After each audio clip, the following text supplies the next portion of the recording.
Assalamualaikum warahmatullahi wabarakatuh. Alhamdulillah, nahmaduhu wa nasta'inuhu wa nastaghfiruh wa na'udzu billahi min shururi anfusina wa min sayyiati a'malina. May yahdihillahu fala mudilla lahu wa may yudlilhu fala hadiya lahu. Asyhadu an la ilaha illallah wahdahu la syarika lahu وأشهد أن محمدا عبده ورسوله لا نبي بعده. اللهم صل وسلم وبارك على رسوله الكريم وعلى آله وصحبه أجمعين. قال الله تعالى في القرآن الكريم بعد أعوذ بالله من الشيطان الرجيم يا أيها الناس اعبدوا ربكم الذي خلقكم والذين من قبلكم لعلكم تتقون. Sadaqallahul Azim. Para bapak, saudara-saudara, hadirin kaum muslimin yang mulia, untuk meningkatkan kesejahteraan hidup manusia di seluruh dunia membuat usaha yang dibuat oleh manusia untuk meningkatkan kesejahteraan hidup ini adalah kita saksikan mereka memperbaiki bangunan-bangunan, mereka memperbaiki jalanan-jalanan, mereka memperbaiki transportasi kendaraan-kendaraan dengan teknologi yang canggih, dengan cara yang mutakhir dan sebagainya. Tetapi manusia lupa untuk mencapai kesejahteraan yang paling utama adalah memperbaiki manusia itu sendiri. Kalau manusianya tidak diperbaiki, lain-lain benda diperbaiki, wallahi kesejahteraan yang didambakan oleh manusia tidak akan terjadi. Misalnya, contoh, kita memiliki mobil yang canggih, yang paling modern, dengan teknologi yang mutakhir, tetapi supirnya adalah orang gila, maka mobil itu bukan membawakan kesejahteraan, tapi akan membawakan kepada kecelakaan. Maka Allah Subhanahu wa Ta'ala untuk mensejahterakan manusia ini, Allah utus para nabi dan para rasul ke permukaan bumi. Usaha para nabi untuk mensejahterakan manusia adalah memperbaiki manusia itu sendiri. Objek daripada usaha para nabi adalah memperbaiki manusia. Dan yang diperbaiki oleh para nabi pada diri manusia itu bukan jasadnya, bukan wajahnya, bukan kekuatan daripada badannya, tenaganya, tidak. Objek usaha para nabi kepada manusia adalah hati-hati manusia. Bagaimana supaya dalam hati manusia ini tertanam kebesaran keagungan Allah Subhanahu wa Ta'ala. Manusia ini akan jadi baik hanya apabila ada dalam hatinya kebesaran dan keagungan Allah. Sebaliknya manusia akan jadi jahat dan buruk kalau ada dalam hatinya itu kebesaran selain Allah Subhanahu wa Ta'ala. Hadirin yang mulia, secara pribadi pun hidup kita tidak akan sejahtera, tidak akan bahagia, tidak akan aman, tidak akan tentram selama dalam hati kita ini yang ada dalam kebesaran dalam hati kita adalah kebesaran makhluk, kebesaran selain daripada Allah Subhanahu wa Ta'ala. Maka usaha yang benar untuk membahagiakan diri kita sendiri, mensejahterakan diri kita sendiri adalah bagaimana mengeluarkan kebesaran makhluk daripada hati kita dan memasukkan kebesaran zat Allah Subhanahu wa Ta'ala. Ini usaha yang benar, hadirin. Kita lihat dan saksikan yang menderita kesusahan hidup sekarang bukan orang miskin saja, orang kaya pun dalam penderitaan. Bukan orang yang tinggal dalam gubuk saja yang menderita, orang yang tinggal dalam gedung-gedung yang mewah dan mahal pun menderita juga. Asbabnya adalah tadi disebutkan hatinya tidak tawajuh kepada Allah Subhanahu wa Ta'ala, tapi hatinya tawajuh kepada selain Allah Subhanahu wa Ta'ala. Dan hadirin yang mulia, contoh-contoh banyak perkara benda-benda yang lain tidak berpengaruh Kalaulah hati kita ini tawajuh kepada Allah, taat kepada Allah, ada kebesaran Allah dalam hati kita, dimanapun kita berada, Allah akan bahagiakan kita. Lihat contoh di Quran, Nabi Ibrahim alaihissalam dapat cobaan, dihukum oleh Namrud, dibakar dalam api. Api itu tempat menderita, dia panas, membakar, menghanguskan. Tetapi dalam hati Nabi Ibrahim ada keagungan Allah, ada kebesaran Allah, ada tawajuh kepada Allah, ada taat kepada Allah. Di dalam api pun disejahterakan oleh Allah Subhanahu wa taala. Jadi kalau ada sekarang ucapan-ucapan, dia bilang gubuk derita karena tinggal di dalam gubuk hidup menderita. Yang bikin menderita orang tadi bukan daripada gubuknya, tapi amal buruknya hatinya. Kalau dia beramal baik, jangankan tinggal dalam gubuk, dalam api pun Allah akan bahagiakannya. Contoh jelas di Quran lagi hadirin, Namrud laknatullah tinggal dalam istana yang modern di kala itu, yang megah di kala itu, bergelimang dengan berbagai macam kemewahan. Tetapi dalam hati Namrud tidak ada keagungan Allah, tidak ada kebesaran Allah, bahkan kesombongan kebesaran dirinya. Dia ngaku sebagai Tuhan. Hadirin, Allah Subhanahu wa taala berikan penderitaan kepada dia. Hanya dengan asbab seekor nyamuk saja yang Allah masukkan ke kepalanya, dia menderita sakit luar biasa. Dia tinggal dalam istana yang mewah, tapi melenting menjerit tiap hari, bahkan jungkir balik. Menderita. Asbabnya ada, tidak ada keagungan Allah dalam hati Namrud. Sekarang pun hadirin, banyak orang yang tinggal di rumah-rumah yang mewah dan mahal, tapi tidak ada kesejahteraan, tapi ada penderitaan. Saya pernah menyaksikan hadirin di satu jalan, diparkir mobil Mercedes yang paling canggih, bagus. Di dalamnya ada seorang wanita lagi menangis hadirin yang mulia. Kesusahan. Jadi benda-benda itu tidak menentukan untuk kesejahteraan daripada hidup kita. Tapi yang paling dominan akan mensejahterakan kehidupan kita adalah hati kita sendiri hadirin.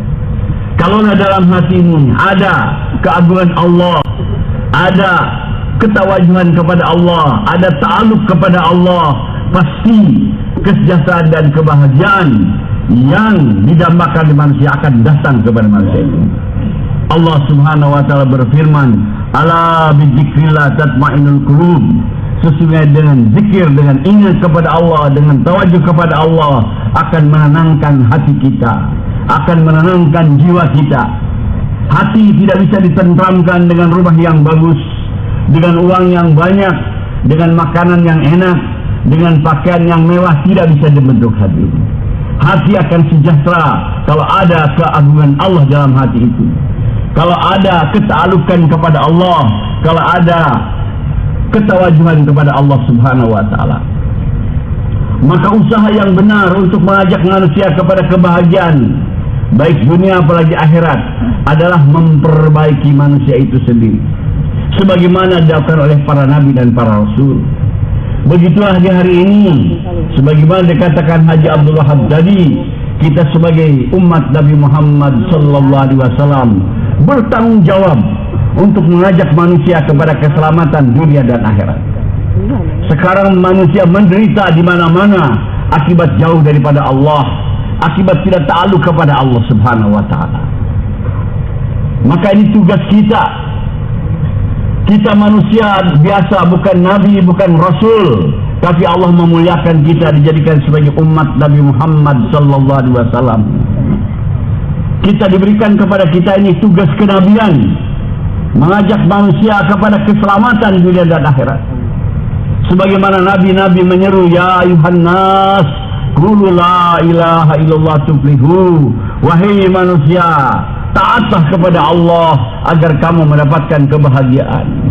Maka kita pun harus seperti itu, melanjutkan daripada suruhan para nabi, berseru kepada seluruh manusia, ya ayuhan nas, qulu la ilaha illallah tuflihu. Wahai manusia, ucapkanlah, taatlah kepada Allah agar kamu mendapatkan kebahagiaan. Kata para ulama, hadirin kulu di sini bukan hanya sekadar kita mengucapkan, tapi sampaikan kepada orang lain bahwa hanya dengan taat kepada Allah manusia akan bahagia dunia akhirat. Perkara ini dilupakan oleh manusia, hadirin yang mulia. Mereka ingin mendapatkan kebahagiaan tapi menyerbu kepada kebendaan-kebendaan. Allah ditinggalkan, Allah dibelakangi, hadirin yang mulia.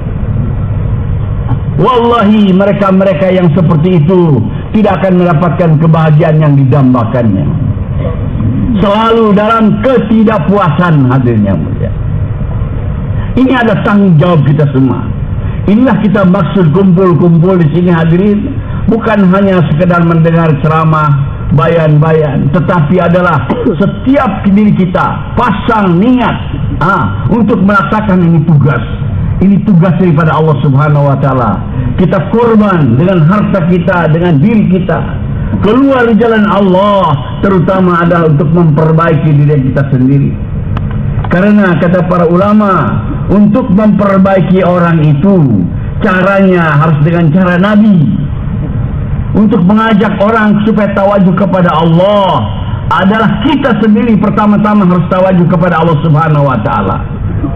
Cara agama ini berbeda dengan cara falsafah.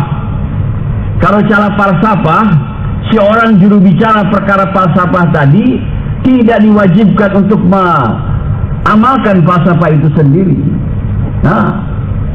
Banyak orang menjadi falsafah mengajarkan supaya manusia Pancasilais, tapi dia sendiri tidak Pancasilais sebenarnya. Dalam usaha agama tidak bisa. Bagaimana agama ada pada diri kita terlebih dahulu, baru kita bisa mengajak kepada orang lain.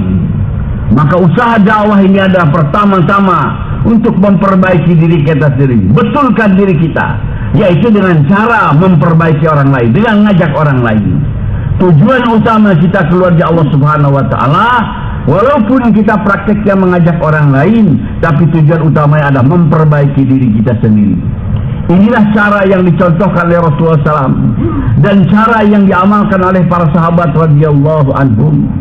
Kalau sahabat-sahabat Nabi dakwah kepada orang-orang kafir bertanya kepada para sahabat, mau diajak kemana kami ini? Apa jawab sahabat? Kunu mislana. Jadilah kamu sekalian seperti kami. Itu yang diajak oleh para sahabat.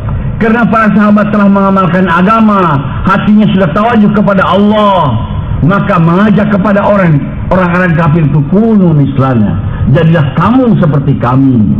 Tapi kita hari ini orang Islam tidak bisa berkata seperti itu kepada orang luar Islam, karena sendiri kita belum baik, belum tawajuh kepada Allah, belum ta'alluq kepada Allah. Maka dakwah kita ini, hadirin, adalah bagaimana memperbaiki diri kita. Sering pertanyaan datang, kenapa kita tidak dakwah kepada orang kafir? Hadirin, dakwah ada dua, ada dakwah kepada orang kafir dan dakwah kepada orang Islam. Dakwah kepada orang kafir, dakwah kepada Islam. Tapi dakwah kepada orang Islam adalah dakwah kepada iman, kepada meningkatkan iman. Itu yang diberitakan oleh Masai kepada kita. Dan banyak juga para nabi yang diutus oleh Allah tidak selalu kepada orang kafir. Misalnya nabi-nabi daripada Bani Israel diutus oleh Allah kepada Bani Israel itu sendiri, yaitu orang Islam. Ketika Musa alaihissalam diutus oleh Allah kepada Bani Israel, Bani Israel dikala itu Islam, yang kafir adalah Fir'aun. Nabi Musa perbaiki itu orang Bani Israel karena sudah jauh daripada agama, tidak ta'alluq kepada Allah, tidak tawajuh kepada Allah. Setelah dakwah diperbaiki, diajak mereka Bani Israil untuk ta'alluq kepada Allah, dekat kepada Allah. Yang tadinya dijalimi, hadis oleh pemerintahan Fir'aun, dijalimi, tidak ada diberikan kedudukan, bahkan sampai anak laki-lakinya dibunuh. Tapi Nabi bisa dakwah mengajak Bani Israil kembali kepada keislaman, tawajuh kepada Allah. Setelah mereka tawajuh kepada Allah, ta'alluq kepada Allah, Allah yang menghancurkan Fir'aun dengan segala kekuasaan, hadirin. Demikian kita, hadirin, Ajak kepada orang-orang Islam supaya tawajuh kepada Allah, mengutamakan agama Allah. Kalau mereka sudah tawajuh kepada Allah, Allah akan hancurkan kebatilan-kebatilan hatinya. Jangan sibuk kita mau menghancurkan kebatilan. Sibukkan diri kita untuk ta'alluq kepada Allah, tawajuh kepada Allah. Allah yang akan hancurkan segala kebatilan, kemungkaran dan kezaliman hadirin. Hadirin yang untuk itu kita semua berniat sungguh-sungguh. Sungguh-sungguh kita niat untuk menghabiskan sisa umur kita ini untuk berkorban di jalan Allah Subhanahu wa taala. Insyaallah mendakwahkan agama Allah. Insyaallah siap semua hadirin. Kami harapkan dari majma ini, dari kumpulan ini, jangan seorang pun yang ada pulang ke rumah hadir yang mulia. Tapi mereka semua keluarga Allah Subhanahu wa taala. Antara 4 bulan, 4 pagi dan sebagainya. Niat semua insyaallah. Semoga Allah kabulkan, Allah mudahkan. Subhanakallahumma bihamdika nasyhadu an la ilaha illa anta nastaghfiruka wa natubu ilaik. Wassalamualaikum warahmatullahi wabarakatuh.